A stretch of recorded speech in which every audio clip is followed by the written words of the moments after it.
1986, director artístico, modelo del año TC Televisión, del programa de modelo del año de TC Televisión en el año 1985-86, conductor del segmento de moda Teleamazonas Vanidades TV y Siempre Contigo 1996 al 98.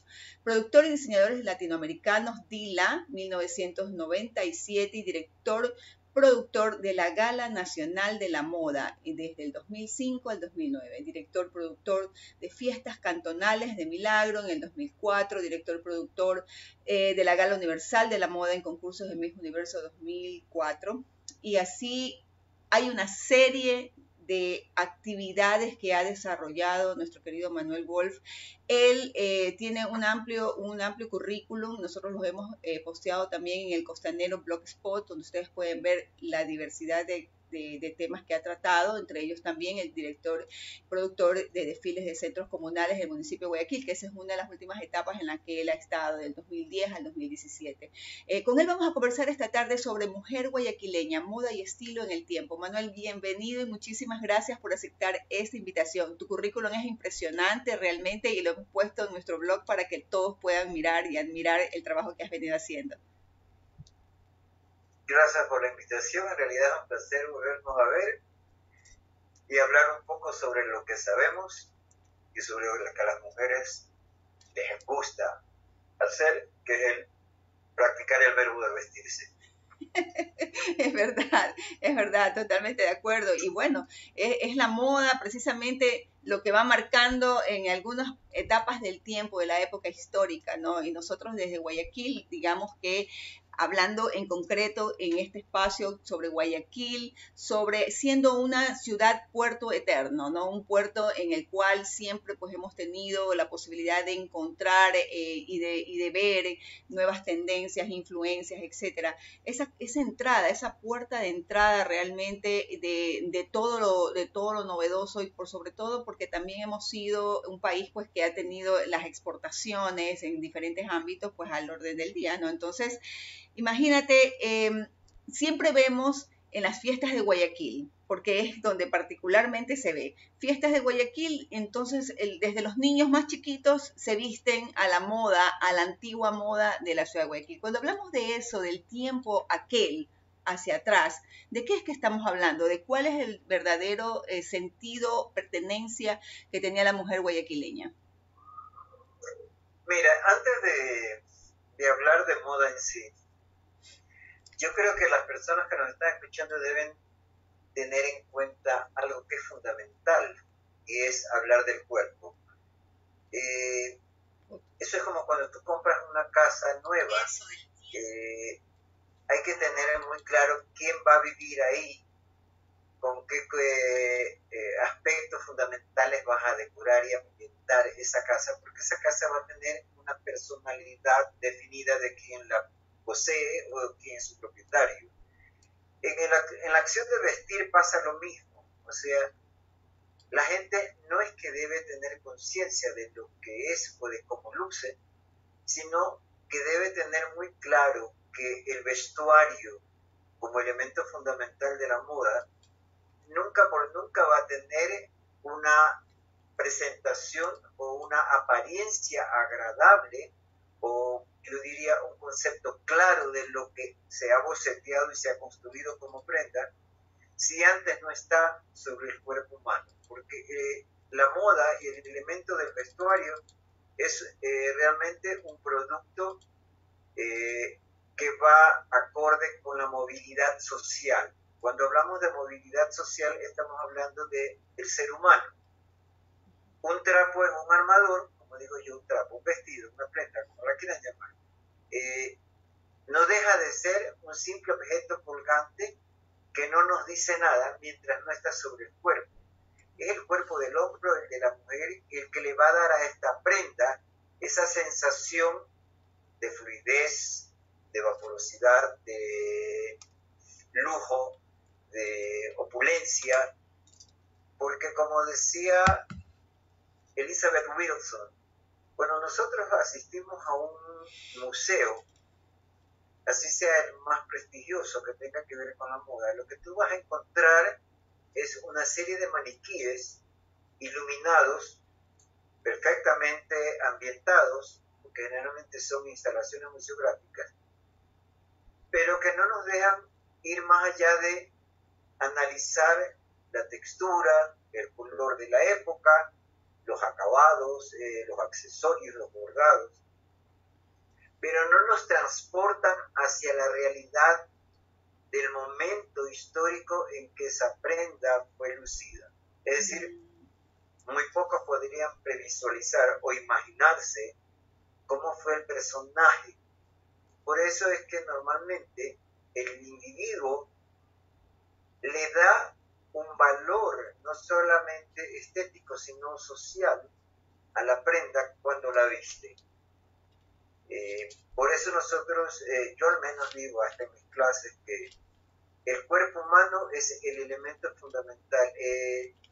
Los sociólogos han hecho estudios últimamente sobre todo, sobre el comportamiento humano frente a la moda. La sociología de la moda trata la reacción humana, esa actitud emocional frente al contexto de moda. Los historiadores antes le han dado valor al traje, no como moda, sino al traje como un elemento histórico que fue elaborado, construido y creado bajo ciertos parámetros en una época determinada, pero no se habla del individuo que tuvo que usar esta prenda. Por eso es que decimos que la ropa y la moda toman un valor excepcional cuando realmente lo ves en movimiento. Un ejemplo de eso, de actualidad, son las pasarelas. No es lo mismo que tú veas un vestido colgado y dices, está bonito, a que si lo ves en una pasarela, tú dices, wow, me lo quisiera poner, porque eso es parte del lenguaje entre la moda, el producto y el deseo de tenerlo, porque la moda es un elemento que seduce. Normalmente tú ves algo que te agrada y quieres tenerlo, y si no lo tienes el dinero para comprar, aunque sea, entras, te lo pruebas y hasta lo tocas, porque esa es parte de la fascinación de vestirse, de andar o de querer lucir moda. Por eso pensamos que el cuerpo es fundamental, más allá de que nos ayuda a tener una clara visión de lo que puedes y no puedes, porque hay gente que maneja la situación de una manera, yo diría, coherente, y hay quienes, desfasados de su realidad frente a un espejo, se ponen cualquier cosa y terminan siendo simplemente ridículos. Los antropólogos han tomado el cuerpo como un elemento que tiene que ver con todas las culturas humanas a través del tiempo. O sea, no todos los cuerpos están vestidos, ni todos los cuerpos están completamente desnudos. Saber del cuerpo también nos lleva a un conocimiento y a yo diría, un conocimiento exacto de lo que es andar sin ropa y andar desnudo. Normalmente un obrero cansado, transpirado, es posible que se quite la camisa y sin embargo mantiene parte de su cuerpo cubierto porque es parte de la regla, de la costumbre, del pudor, y cualquier vecino, cualquier persona dice anda semidesnudo. La desnudez del cuerpo, que está permitida en la privacidad, en la intimidad del cuarto, también tiene otros puntos de vista. Artísticamente, un desnudo, un cuerpo completamente desnudo, no se ve como tal, rompe esa barrera del concepto que tenemos en la intimidad, porque el artista piensa que ese cuerpo desnudo está cubierto o está vestido por la inspiración. Y es ahí que no es lo mismo que entres a un cuarto, abras la puerta y veas un cuerpo desnudo, que entres a un salón de museo y veas un desnudo de Goya, y más allá de que puedas deslindarte, hacer morbo, simplemente lo ves como una obra artística. Más allá de que yo siempre creo, y esto lo dicen hasta los religiosos, el cuerpo humano creo que es la obra más perfecta de la creación. Y ahí que indiscutiblemente ese cuerpo que hay que vestirlo muchas veces está regido bajo las normas sociales que tienen que ver con lo ético y lo estético, para poder lucir, yo diría, como lucir bien, porque indiscutiblemente el individuo se viste para agradar, para ser aceptado socialmente. Normalmente la gente es común escuchar que te digan qué horrible que está vestido, o qué feo que se lo ve, o aquello no le luce. La gente hoy en día se preocupa mucho de qué ponerse o qué vestir, porque quiere ser aceptado, sobre todo en una época como la actual, que es extremadamente competitiva en todos los sentidos. Entonces, tener el sentido y una apreciación real de lo que somos como cuerpo nos va a ayudar a tener una mejor apreciación en el momento de seleccionar nuestra ropa. Porque en ese momento también, si estamos conscientes de lo uno, debemos estar conscientes de qué es lo que hacemos para poder proyectar una imagen que nos identifique. Así es, ahora cuando tú hablas precisamente, bueno, a nivel ya antropológico y mirándonos, y cada uno de nosotros creo que ya nos pusimos en el sitio de vernos frente al espejo y decir, bueno, efectivamente, ¿qué es lo que verdaderamente estamos haciendo a la hora de vestirnos? Y también tiene que ver eso con la edad, ¿verdad? Que a veces, o sea, es como que no va acorde. Ahí es donde yo digo que los años pasan porque el tiempo es irreversible, e indiscutiblemente creo que hay que tener una dignidad de conducta y envejecer con dignidad. Hay mujeres que piensan que, y lo he escuchado hasta de buenas amigas, dicen, es que mi espíritu es joven. A ver, mamita, el espíritu es el joven, pero el cuerpo ya tiene sus años. Y hay que tener respeto, porque si tú quieres respeto de los de afuera, tienes que tener respeto para ellos. Si tú no quieres ser criticada o censurada, tienes que tener la mesura, el buen gusto, que además ya eso es un hábito que viene de casa. Con esto no quiero decir que un director de imagen no pueda corregir una actitud en el momento de vestirse de un personaje público o político, pero las normas de buen vestir vienen de casa. Es un hábito, es una costumbre hecha en el día a día, porque además el proceso del vestuario con el tiempo es el paso a paso hacia la modernidad, porque lo de ayer ya es historia, lo de hoy es el umbral del mañana, y mañana se repite la misma historia, y entonces hay que aceptar el tiempo. No significa que no te guste, no aprecies algo que está de moda, pero tienes que ver si en realidad te va el color. Debes ver si tu piel resalta sobre ese traje, si el largo de tus trajes son lo suficientemente decorosos, porque si no tienes unas bonitas rodillas, tápatelas, por favor, ten un poquito de respeto hacia ti mismo, porque lo primero que vas a provocar es que la gente te quede bien y te diga, wow, qué horrible, ni siquiera tiene para un frasquito de crema. O de repente no tienes las piernas torneadas, bonitas, rectas, y caminas con pingüino o perico en apuros. Entonces, creo que esa parte que tú dices es verdad, hay que mencionarlo y hay que recalcarlo. O sea, el cuerpo, el momento de vestir, tienen que ser, no diría yo ni planificados ni estudiados, deben ser simplemente la respuesta a una manera, a una costumbre con la que tú ya estás habituado. Hay gente que, por ejemplo, le toma horas. El día anterior abren el closet, es que quiero ver qué me voy a poner mañana. Primero que eso demuestra que no tienes un estilo definido, porque las mujeres que saben lo que proyectan ni siquiera necesitan pensar, cogen y se lo ponen, porque además el trapo no es el que te da la elegancia, La elegancia te la da tu actitud. Tú puedes andar con un simple jean, unas sandalias de taco alto y una camisa de algodón blanco con un bonito collar, y tu actitud es la que le va a dar la elegancia o la pobreza a esa imagen que tú quieres proyectar. Claro.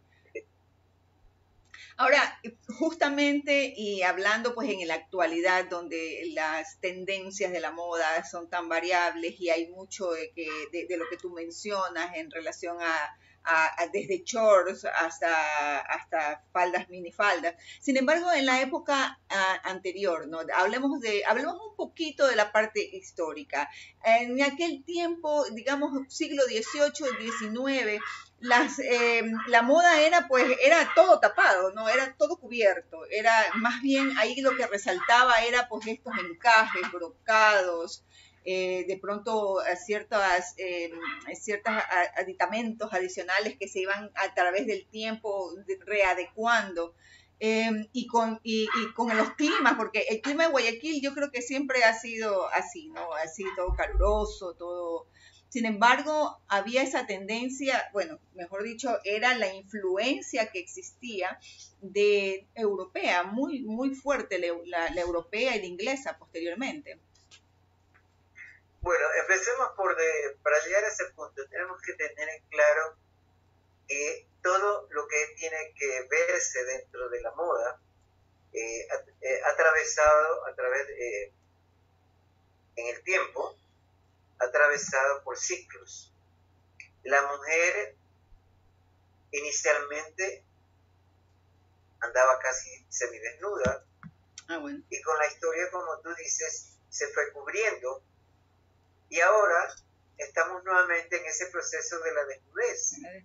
O sea, si no me ves la pierna, me rasgo el jean para que aunque sea me veas un poquito de piel al aire, ¿no? Aunque no haga calor, me bajo el hombro. O sea, lucir el hombro hoy en día, o tener esto que llaman un hombro caído, no es modernidad, porque en la moda no hay nada nuevo, todo está dicho. Cuando iniciamos la charla, tú comentabas Guayaquil, ciudad, puerto, eternamente, ha sido el punto de entrada de todas las embarcaciones que venían de Francia o de España, trayendo las novedades o las cosas nuevas, que para entonces no se llamaban moda. Pero el criterio de la mujer guayaquileña era todo lo nuevo es bueno. Entonces, ¿por qué se caracterizaba la frase es bueno? Porque para aquel entonces no se hablaba de moda y la gente no se distinguía por el buen gusto. La gente se distinguía por la posición social, el apellido y la capacidad económica y el poder adquisitivo que tenían. Las mujeres eran mucho más bellas si eran ociosas, eran mucho más elegantes si el vestido tenía más tela. Porque como estábamos influenciados primero por España, el vestuario tenía esta reminiscencia, este reflejo que evocaba una cultura europea venida desde España o desde Francia. Entonces, por ejemplo, la mujer de la colonia pecaba de pecata, de sumisa, porque socialmente y dentro del ambiente general, hablando de la mujer de Guayaquil, la mujer estaba considerada simplemente un elemento destinado a la maternidad y a las actividades sociales. Entiéndase por esto que podría ser una actividad humanitaria, filantrópica, de que yo creo que esto de que las señoras guayaquileñas pertenezcan a tanto voluntariado viene arraigado con la historia, o sea, porque como no tenía nada que hacer, mientras más ociosa era una mujer en ese entonces, era más digna y más señora. O sea, el ocio le daba un halo de belleza en el entorno. Ay, Dios mío. Indiscutiblemente la servidumbre siempre existió y las clases sociales, sobre todo en Guayaquil, yo siempre lo he dicho, han sido muy marcadas. Yo diría que hasta hace un poquito más de medio siglo, las clases sociales aquí fueron muy marcadas. Sí. Estamos viviendo un nuevo siglo en el que hay transformaciones sociales donde la moda ha invadido todos los mercados, todos los estratos sociales, todos los ámbitos económicos. Hoy en día tú puedes ir a un mall, vamos a decir en el nuevo Guayaquil, que es San Borondón, y encuentras la misma silueta, el mismo modelo, en el mismo color, ahí como en la bahía. Solo que la diferencia puede darse el uno en el costo, porque vas a pagar el piso de aire acondicionado, mientras que el otro resulta mucho más barato, porque la textura o la tela es de menor calidad y tienes que comerte todito el calor que tiene la bahía o cualquiera otra de estas tiendas populares. Pero eso es. Entonces, las mujeres de antaño tenían que manejarse con sus faldones, tenían que llevar sus dobles crinolinas. Tienen su encanto, definitivamente. La mujer de la colonia como la de la independencia, tiene un encanto. O sea, yo digo, de repente debe haber sido, quizás yo diría romántico, es como una dulce nostalgia transportarse a esa época en el Guayaquil de antaño, subir silenciosamente una de estas grandes casonas, evocar los apellidos de las Villamil, las Morlás, y sentir que estas mujeres se pavoneaban en estas tremendas galerías frente al río, con sus faldones, con esas crinolinas blancas, nítidas, como si fueran copos de algodón de ceiba, y verlas caminar dentro de esa sutil disciplina que tenían, porque además la mujer tenía que ser más que discreta, casi pasar desapercibida, a tal punto que uno pensaba que estas mujeres levitaban, y eso no significaba ni que eran puras castas santas vírgenes de altares, porque también me encantaba el chisme que se comentaba cubierto por el abanico perfumado de España. Entonces, pero no deja de ser emocionante e imaginarse a estas mujeres con sus trajes, que para aquel entonces tampoco es que eran de diversidad de tejidos, porque las telas llegaban escasas, los colores no eran tampoco de una gran paleta, las paletas eran neutras, las mujeres de aquel entonces tenían el uso del negro riguroso para la misa o para el duelo. Una mujer que viudaba, pobrecita, le tocaba la mala suerte de llevar el duelo hasta que se muriera por culpa del muertito. Hoy es diferente, hoy día la mujer se pone el duelo para la misa, el entierro, y después de una semana se fue a Miami de compras. Entonces, es la verdad, o sea, esa es parte de la sociología que uno va acumulando y conociendo con el transcurrir de los días y de los años, ¿no?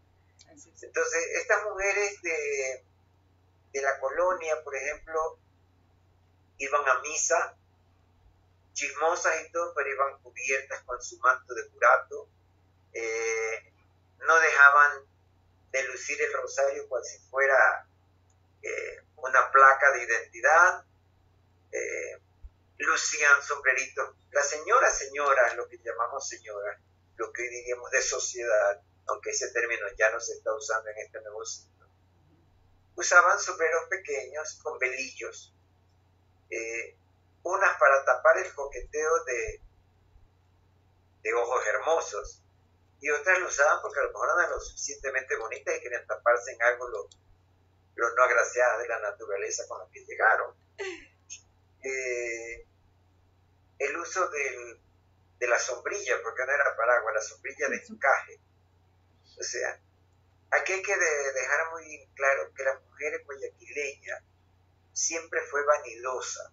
porque siempre tuvo a la mano los elementos con los que podía contar para hacer y deshacer a su gusto, porque hay que tener en cuenta que la mujer de Guayaquil no solo que adoptó la moda europea, sino que la adaptó a su conveniencia y a su funcionabilidad. Es decir, si este vestido llegó con el cuello acá, ella se lo voló, se lo descosió, porque ellas siempre tuvieron una empleada encargada de hacer los ajustes. Cada gran señora tenía en su gran casona una empleada de servicio dedicada exclusivamente a los menesteres de la costura. Porque la mujer de la colonia era dedicada a tener a sus hijos, a atender a su marido, y como mucho, más allá de salir a hacer una obrita social, el palillo y el crochet eran sus fieles compañeros de las tardes guayaquileñas. De las tardes románticas guayaquileñas. ¿Cómo? De las tardes románticas guayaquileñas, digo, con el crochet en mano. Guayaquil es una ciudad romántica por naturaleza. O sea, el que no sueña frente al río en un atardecer, sí, yo creo que no es Guayaquil. Es verdad. El que no le susurra al oído de su pareja algo frente al estero, no es Guayaquil. El que no camina soñando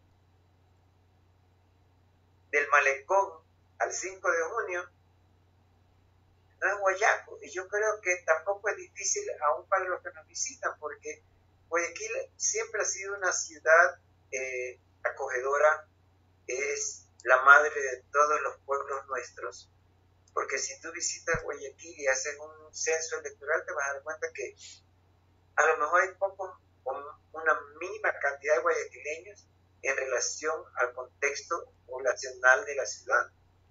Así es. Entonces, Guayaquil es la ciudad del twist y el milkshake del Hotel Ritz, es el de la Copa Melba en el Melba, o el de la famosa Copa Hawaiana en el Bongo. Guayaquil es la ciudad para recordarla con el batido de naranjilla y el sándwich caliente de queso al pie de la Casa de Cultura frente al Parque Centenario, las películas del cine Encanto. Guayaquil es romántica por sus tradiciones y por su ambiente.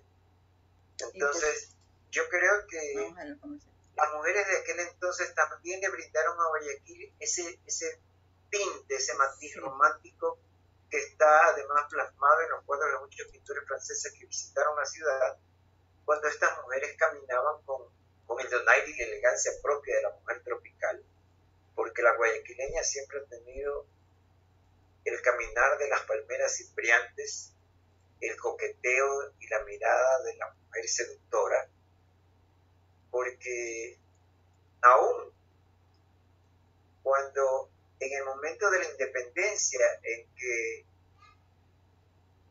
la época napoleónica estaba muy vigente y el traje de ese entonces era el imperial, las mujeres no dejaban de ser lo suficientemente coquetas y seductoras. Es la característica de la mujer guayaquileña, definitivamente. Bueno, yo diría... Y bueno, y de quienes han venido y que después también adoptan, digamos, la identidad local. O sea, ¿no? Hay que dejar en claro que la mujer guayaquileña de por sí fue sutilmente seductora, porque normalmente estaba poseída de esa convicción de ser una mujer que podía lucirse por todos los sentidos. O sea, gorditas o sobrepasadas en sus fibras eran muy pocas, porque no es que fue una ciudad de mujeres de Botero, no, o sea, eran mujeres que se mantenían, lucían elegantes. Entonces el solo hecho de saber que eran elementos de presentación social, eso las obligaba a mantenerse en forma, como se dice vulgarmente. Así es. Los trajes de la independencia siempre dejaron entrever la redondez o el cleavage de los senos, discretamente tapadas estas prominentes partes del cuerpo con arandeles de encaje o Manuel, Manuel, voy a cerrar mi cámara para que pueda mirarse mejor las fotografías precisamente de lo que estás mencionando, ¿ya? Mientras yo estoy aquí. A ver, pon las fotos, no, las otras, la primera foto, la primera. Ok, perfecto. Aquí vamos a ir viendo, mostrando fotografías precisamente de lo que ha estado hablando, conversando Manuel en esta tarde. Precisamente el tema del cuerpo, el tipo y características de la ropa de la mujer en las diferentes épocas, ¿no? Así que continuamos, por favor, Manuel. Ahí estamos con las fotos. Ok, más atrás necesitamos ver una foto que está en verde, que es justamente el traje de la independencia. De la que es la de la independencia. Estas son las... Ahí, esa creo que es. No, la otra. ¿Sí? ¿Te estás mirándolo tú? Sí, yo estoy viendo, pero no es esa imagen del pañuelo. No, esa de ahí es una foto que tengo yo en que mejor dicho, que tiene el periódico El Costanero. Yo estoy en off, pero en este momento a través de nuestra plataforma se está mirando precisamente los diseños, los vestidos que tú me mostraste, que me enviaste, y ahí estamos pues ahorita con el color verde, el que es color verde. El del color verde es, a ver, vamos a ir mencionando, precisamente cada uno tiene, pongámoslo desde el inicio para ir narrando. Estamos hablando que en la primera fotografía vemos el cuerpo, ¿no? Lo que mencionabas, el cuerpo y, bueno, los atributos de cada cuerpo para poder en base a eso hacer un excelente diseño que se acorde a ello, ¿no? Luego debe tener una imagen de la modelo aborigen. Sí, de ahí viene ahí viene el de la modelo. Ahí estamos. Eso me gustaría comentar. Perfecto. Por ejemplo, si nosotros revisamos estatuillas precolombinas, nos damos cuenta de que la mujer, y como decíamos en la teoría del cuerpo, la mujer siempre estuvo vestida de algo. Entiéndase que vestir el cuerpo no significa poner un trapo encima. En las épocas precolombinas las mujeres estaban vestidas o cubiertas por sus cabelleras largas. Habían creado una serie de códigos a través de líneas y de trazos con los que marcaban identidades, a tal punto que cubrían parte de los brazos, parte superior del pecho y una parte de su busto, que pareciera que se tatuaban o se ponían una especie de chalequitos, porque en el momento que tú ya tienes otro elemento dentro de la piel, el nivel de morbo desaparece porque empiezas a ver los otros elementos claro, que cubren el cuerpo, y eso es parte de lo que nosotros decíamos las vestimentas. Hoy en día el tatuaje, que está hecho con elementos perennes, a diferencia de lo que usaban nuestras primitivas modelos, eran tintes extraídos de raíces y de fibras naturales, de tal manera que eran lavables, que eran permanentes, y vemos que estas mujeres cargaban narigueras, cargaban elementos incrustados, lo que hoy en día serían los tatuajes de los niños modernos y de las niñas modernísimas, y los piercing que empezaron a recrearse en material de acero, porque no era para oro, la época no le daba para el oro ahorita, sí, y que empezó con la onda punk en los años 70. Entonces, por eso es que era mi afán de entender de que no es que el tatuaje está de moda, no, el tatuaje no está de moda porque fue algo que ya se estableció hace mucho tiempo. El tatuaje ha tomado vigencia con nuevos elementos, con nuevos materiales, porque hoy en día, si nos ponemos a ver, tiene el mismo principio que nuestras mujeres y nuestros hombres aborígenes. Tatuarse era para buscar parte de la identidad. Hoy en día los muchachos se tatúan desde florcitas hasta calaveras y es más. Se hacen textos ahora, hasta textos en las piernas, en la espalda. Exacto, porque es parte de la identidad. La nueva generación de hoy está un poco desubicada, está un poco desorientada, porque yo no condeno el tatuaje, pero creo que deben tener un simbolismo especial para cada uno, ¿no? Yo entré en polémica con los tatuadores, pero me parece bien.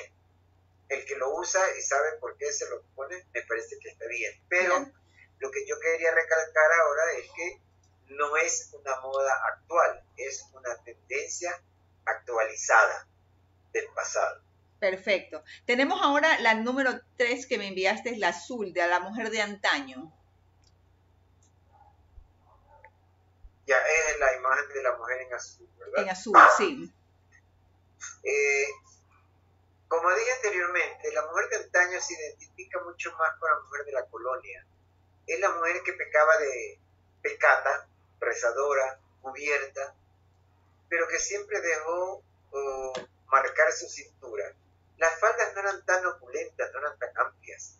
Tenían su cierto, es lo que nosotros llamamos ahora como una media campana, que le permitía andar con su enagua por debajo. Pero no. Eso es aquí. Ya.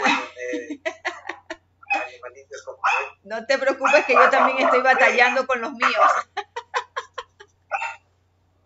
Entonces, en este caso,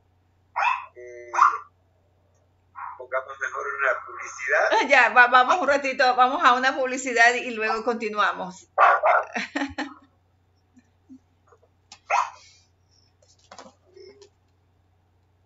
Aquí vamos un ratito, ya regresamos con más de la mujer guayaquileña.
Gracias a todos quienes nos están siguiendo esta tarde a través de Conversaciones Frente al Mar. Muchísimas gracias. Está Mónica Márquez de La Plata, dice: excelente, Manuela, actitud es todo, una buena actitud, actitud positiva. Está también Yolanda Plasencia, que nos ve desde Estados Unidos. Ella nos dice: buenas tardes, cordiales saludos, invitados. Qué interesante tema, la moda en todos los tiempos, pero definitivamente la mujer costeña siempre se distingue por eso, siempre estar bien vestida y a la moda, aunque no tenga para comer, dice. Pero siempre coquetas. Y luego, pues bueno, ahí se siguen uniendo María Magdalena Pizarro, María Magdalena Guerra, están justamente con nosotros, siguiéndonos aquí en Conversaciones Frente al Mar. Así es, bueno, sí, es verdad, ¿no? A veces, aunque no tengamos para comer, no, pero no creo que es tan exagerado, pero es el atuendo, ¿no? De ahí viene el epíteto, digo yo, de monos, el adjetivo de monos, porque el costeño siempre ha sido novelero y sobre todo la mujer, ¿no? Pero volviendo al punto de la mujer colonial, Esta era una mujer que usaba trajes bastante largos, es decir, solamente que subiera una escalera o que tuviera que bajar una vereda y evitar un charco, que no nos olvidemos que era una ciudad de calles empedradas, claro. Podía dejar entrever el zapato, porque en la época colonial la ciudad estaba casi regentada por los sacerdotes. El clérigo tenía un poder excepcional dentro de los hogares guayaquileños. Entonces el concepto de pudor, el concepto de escrúpulo era extremadamente riguroso. Por eso digo, la mujer guayaquileña, dentro de todas esas normas y de todos esos preceptos tan ortodoxos, caducos hoy en día, manejaba su cintura ceñida, siempre hicieron gala de mostrar sus cinturas de avispa, decían las abuelas, pero mantenían el recato. Es decir, en la época colonial, cualquier pequeño desliz que rompiera las reglas del vestir, llamado buen vestir, era considerada esta mujer como una mujer de lo que hoy se diría una mujer fácil. Era una mujer de dudosa reputación. Era una mujer que se la consideraba una tentación hacia el pecado. Dios bendito. Entonces, pobre gente que si viviera en esta época, Manuel, imagínate cómo estarían de ya prácticamente nos hubieran condenado a la horca. Bueno, yo creo que todos estos cambios que se van produciendo en el día a día son también parte de la historia, ¿no? Porque la historia se escribe cada día con hechos, con situaciones. Y justamente dentro de la sociología de la moda hay una parte que dice las situaciones externas, los fenómenos externos que implican o toman parte de el acontecer de la moda tienen que ver muchísimo. O sea, si vemos que la Primera Guerra y la Segunda Guerra, el derrocamiento de las Torres Gemelas, hoy en día la misma pandemia, son factores que inciden en el bien y en el mal, por decirlo así, en el progreso o en la decadencia de la moda. Hoy en día la gente, yo recuerdo el año pasado, en plena cúspide de la pandemia, todos los diseñadores estaban haciendo estas escafandras, estos como mamelucos de cuerpo entero para cubrirse.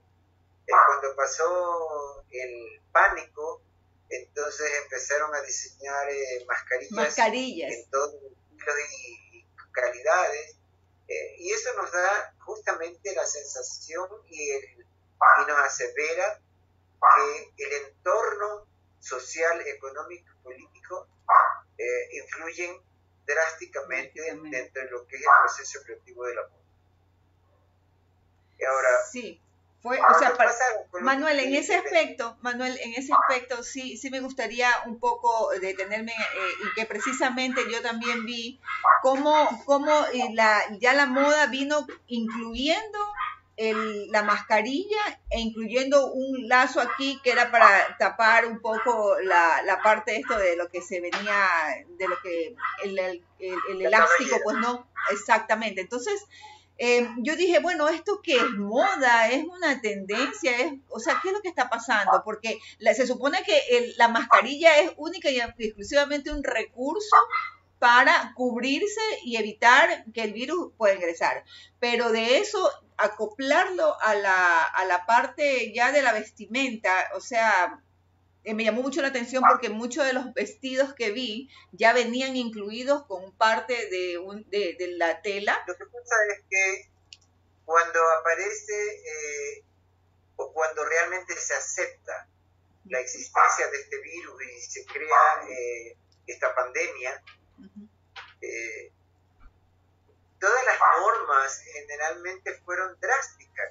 O sea, un poco más hoy en día ya no lo hacen, pero exigieron poner gafas que te cubras los ojos, que te tapes la nariz y la boca, que el virus volaba hasta que se dieron cuenta que no volaba, sino que se caía, entonces que te cubras el cabello, y entonces hasta cierto punto fue provechoso para ciertos diseñadores que se dedicaron a hacer turbantes, cintillos anchos, mascarillas en todos los materiales posibles, los descartables, los lavables.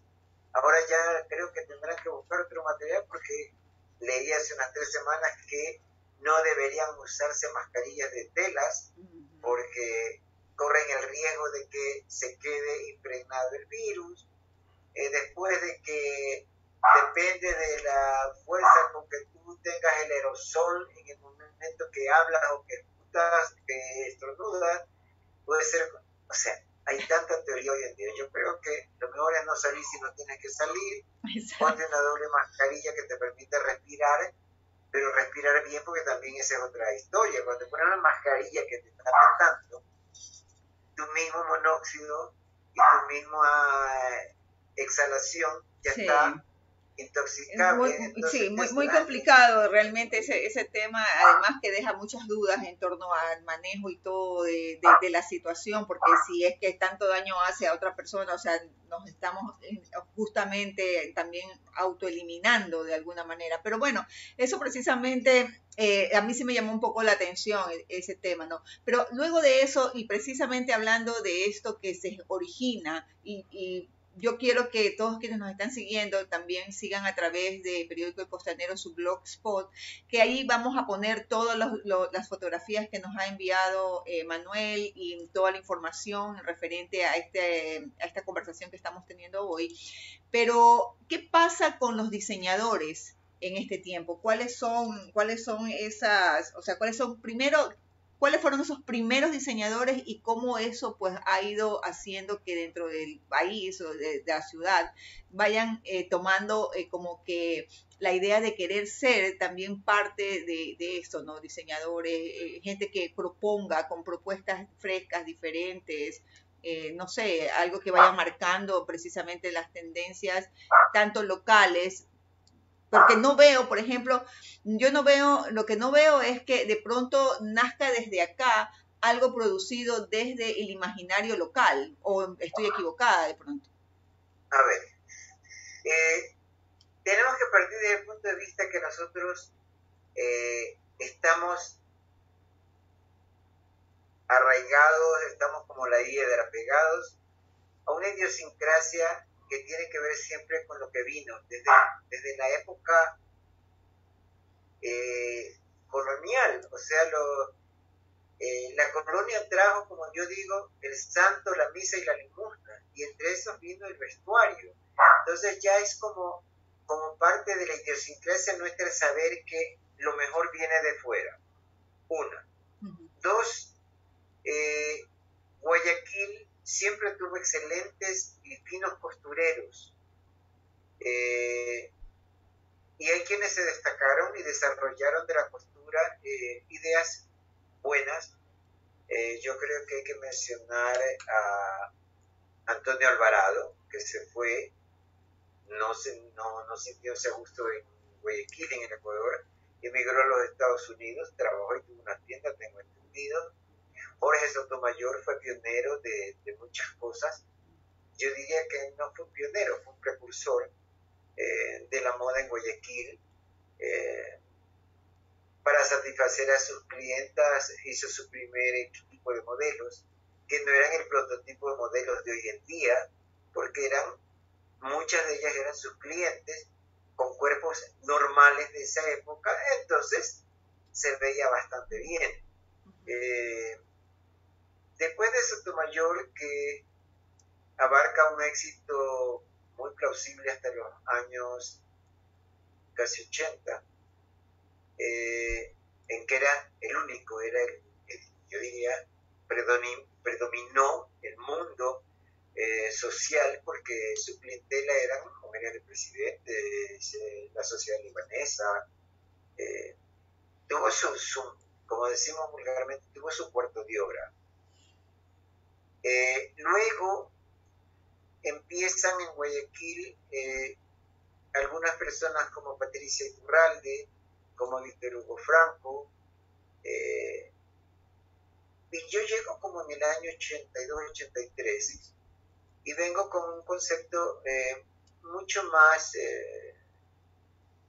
yo diría, espectacular, de espectáculo. Yo venía con la esencia de Nueva York, del Broadway, del espectáculo, del show.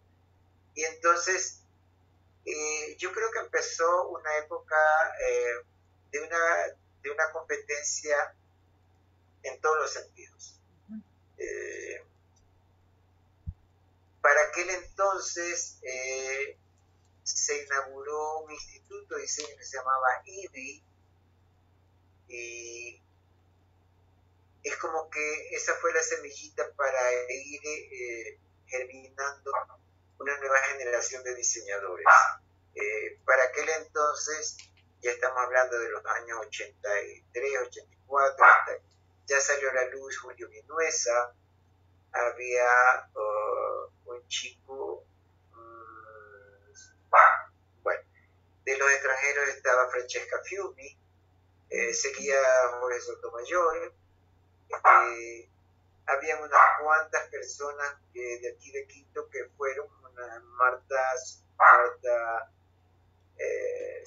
era una Marta Suárez, no la confunda con un personaje que también lleva el apellido. Y entonces ya por los años 87 hay otro centro de diseño en Quito que yo también di en clases, y esta cosa de querer ser diseñador ya se convierte como una sana epidemia, porque no fue una pandemia, no es que arrasó con él. Pero hay que tener en cuenta que Guayaquil, y creo que el Ecuador en sí, es un país donde las carreras o las profesiones tienen sus momentos especiales. Yo recuerdo que hubo un tiempo en que todos querían ser, estudiamos publicidad y mercadotecnia. Después eran publicistas, ya eran más especializados. Después, decorador de interiores. Si tú no entrabas a una facultad en la Católica, te terminabas en la escuela de decoración. Y asimismo, antes de los 90, ya habían unos 2 o 3 institutos de diseño de moda aquí en Guayaquil, y estaban como en su momento, estaban con un auge de aceptación bastante elevado. Y entonces, uno de los buenos era Eurodiseño. Cuando yo llego estudiando de Estados Unidos, voy a dar cátedra en Eurodiseño, y ahí una de las primeras graduadas, de quien fui su director de tesis, fue Dayana Huequi, fue Lorena Fuentes, Olguita Dumet, después en el siguiente curso teoría de la Berberich. O sea, ya fueron creciendo nuevos elementos dedicados al diseño, pero como tenemos la viveza criolla, muchos alumnos entraban al primero y al segundo semestre y ya se creían los Lagerfeld, se creían los Ferragamo, se creían los Prada, y terminaron utilizando el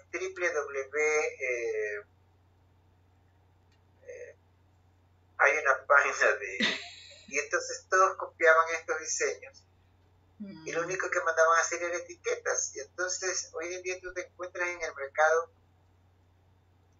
800 alumnos que se inscribieron pero que nunca terminaron, porque están practicando el www.pinterest.com. Le quitan un botón y le ponen un lazo, le quitan una manga y le ponen un arantel, y creen que están creando moda. Entonces, pero yo tampoco lo veo tan mal, porque en las circunstancias en las que estamos viviendo, después de 14 meses nada productivos, la gente tiene que sobrevivir. Y dentro del concepto del diseño, cualquier pieza que sea tocada de algún medio de información y un solo elemento haya sido variado, deja de ser exclusivo. Claro. Y pasa a ser pertenencia de otra persona. De otra persona. Si mañana Olguita quiere copiar un diseño de Manuel y dice, sí, pero quítale ese lazo del hombro que a mí no me gusta, dejó de ser mi diseño. Claro. Pasa a ser un diseño tuyo, o sea, pasa a ser una obra con tu rúbrica. Entonces, ¿por qué los diseñadores, lo que tú me preguntabas, por qué no hay una identidad en la moda nacional? Porque primero tenemos que tomar en cuenta que el conglomerado, el nicho potencial de mercado, no sirve para abastecer una demanda de creatividad de los diseñadores nacionales. Fuera de eso, hay muy poco estudio realmente serio sobre lo que tenemos como cultura y sobre lo que podemos tomar como parte de la inspiración. La gente cree que inspirarse en los otavaleños es cambiarle el color al anaco o ponerle más flores o cambiarle el color a las flores del buzón de la otavaleña. Y este no es el asunto. O sea, tú puedes tomar de cada cultura, porque en eso hay que reconocer, nosotros somos pluriétnicos, pluriculturales, pero desgraciadamente, y esto es algo que todavía no tiene una respuesta exacta, pienso que es parte de una política de gobierno a nivel de tal vez el Ministerio de Turismo. Nosotros tenemos una identidad mundial indígena, cuando nosotros somos un país de criollos y de mestizos.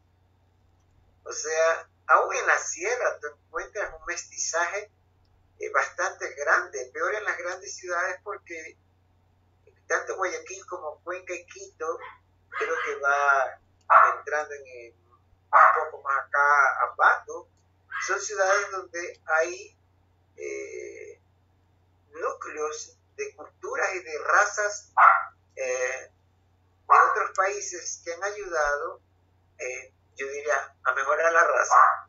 Por decir, las nuevas generaciones, si tú te das cuenta hoy en día, antes un hombre no pasaba de 1,65 m.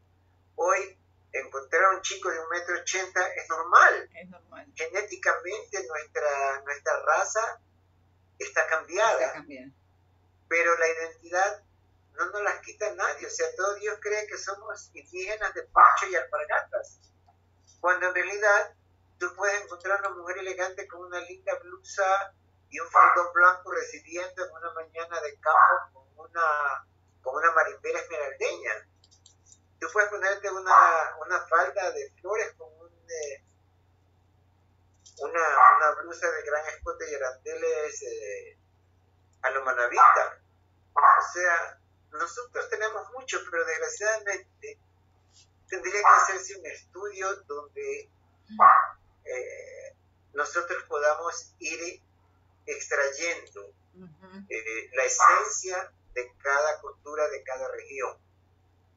No significa disfrazar a la gente. Quizá también por eso la gente no se atreve a lucir algo con identidad nacional. Claro.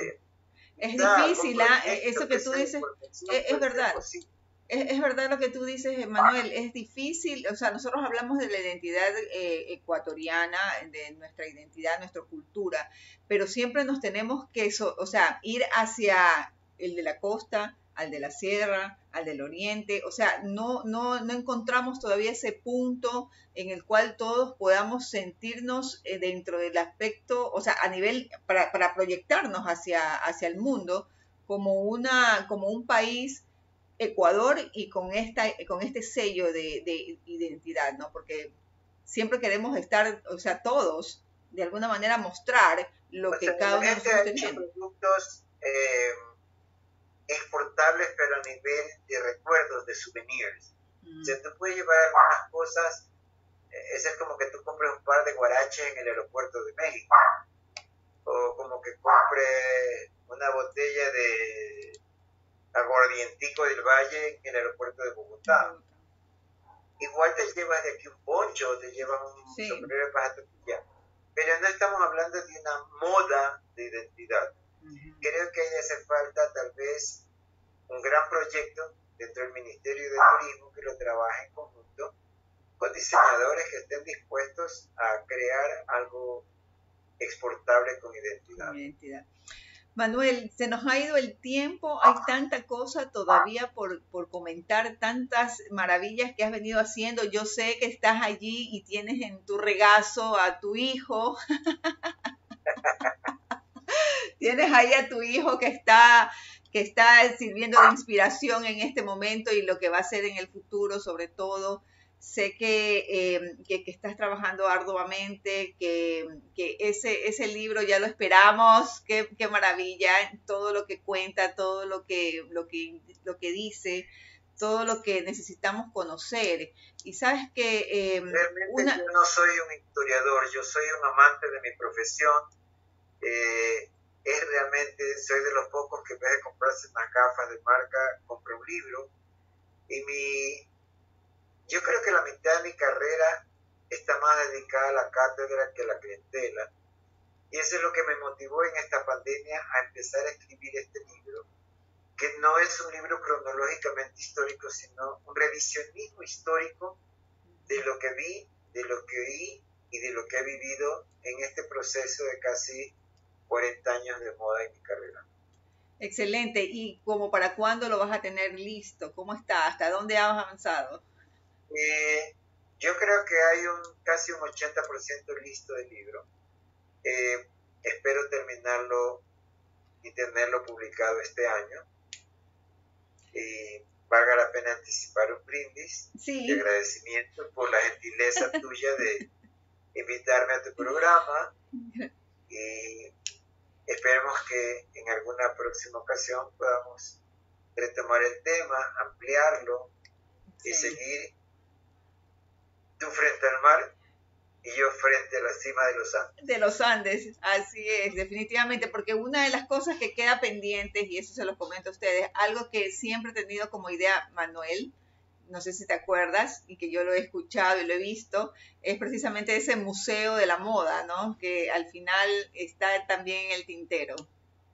Está en carpeta, pero hay una aceptación ciudadana, hay un visto bueno de la alcaldesa, pero desgraciadamente, digo así, desgraciadamente, la pandemia afectó todos los proyectos culturales, pero eso está ahí. Creo y espero que Dios me bendiga y yo pueda dejar ese Museo de la Moda en Guayaquil como un legado de lo que pienso, sueño y he hecho de esta profesión. Excelente, mi querido Manuel, muchísimas gracias y efectivamente salud, justamente. Salud por eso y feliz noche a todos los que nos escucharon. Feliz noche y muchísimas gracias a todos por habernos acompañado esta tarde aquí en Conversaciones Frente al Mar. Los esperamos la próxima semana, asimismo martes y jueves, para tener conversaciones así de interesantes y tan buenas como la que hemos tenido hoy con nuestro querido Manuel Wolf Rodríguez, quien se encuentra en este momento en la ciudad de Quito. Muchísimas gracias, Manuel, gracias por tu tiempo y a todos ustedes que tengan una linda tarde. Ya.